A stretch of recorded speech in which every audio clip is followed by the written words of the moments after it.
నమస్తే అన్న. నమస్తే. ఏం పేరు? కిరణ్ కుమార్. ఏం చేస్తుంటారు? Private job. ఇక్కడ మీరు ఉండేది ఎక్కడ? ఏలూరు. ఏలూరు. ఎట్లా ఉందన్న ఏలూరులో గత 5 సంవత్సరాలుగా చూసుకుంటే ఏమైనా మార్పు వచ్చిందా? ఏం లేదు, అంటే అభివృద్ధి జరిగిందని చెప్పేసి రాష్ట్ర ప్రభుత్వం అంటుంది, మరి ఏమైనా కనిపిస్తుందా? వాళ్ళకి జరిగింది, మాకు జరగల. అంటే ఎట్లా అన్నారు కార్యకర్తలకేనా? కార్యకర్తలకు కూడా ఏం లేదుగా, ఓన్లీ గవర్నమెంట్లో ఉన్న వాళ్ళకి జరిగింది, ఏం జరగదు. అంటే విద్యాపరంగా చూసుకుంటే ఎట్లా ఉంది ఇక్కడ? ప్రధానంగా విద్యా వైద్యం ప్రతి పేదవాడికి కావాల్సిందే. సో ఎట్లా ఉంది ఇక్కడ? అంటే అంత ముందే ఎవరైనా పాస్ అవ్వలేదు? 2014 ముందు ఎవరు పాస్ అవ్వలేదా? గవర్నమెంట్ స్కూల్ చదివిన ఎవరికి ఐఏఎస్లో ఐపీఎస్ అవ్వలేదా? 19 నుంచి అయ్యారా? మీరు చెప్పాలి. ఓకే కాదు, నేను అడుగుతున్నా ఎట్లా ఉంది అని అడుగుతున్నా. ఏమీ లేదు. సో అంటే ఇంకో చూసుకుంటే ప్రధానంగా నిరుద్యోగుల సమస్య చాలా ఉంది. సో ఎట్లా ఉంది మరి? నోటిఫికేషన్స్ పడుతున్నాయా? ఎందుకంటే ప్రతి సంవత్సరం జాబ్ క్యాలెండర్ రిలీజ్ చేస్తా అని చెప్పేసి రాష్ట్ర ప్రభుత్వం చెప్పింది. ఏమైనా అవుతుంది అట్లా? పడ్డాయండి, బాగా పడ్డాయి.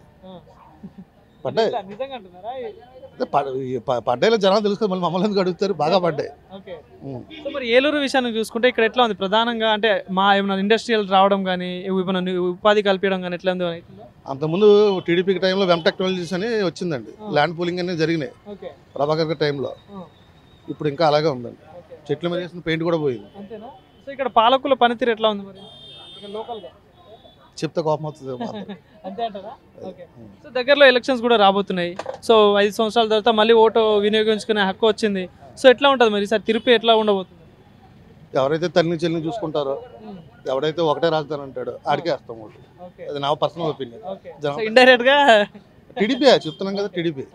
సో ఇక్కడ అభ్యర్థులు కూడా ఉన్నారు, ఎంపీ అభ్యర్థులు ఉన్నారు, ఎమ్మెల్యే అభ్యర్థులు ఉన్నారు. సో ఎట్లా ఉండవచ్చు పోటీ? ఎట్లా ఉండవచ్చు ఈసారి? టీడీపీ తిరిగి ఉండదండి.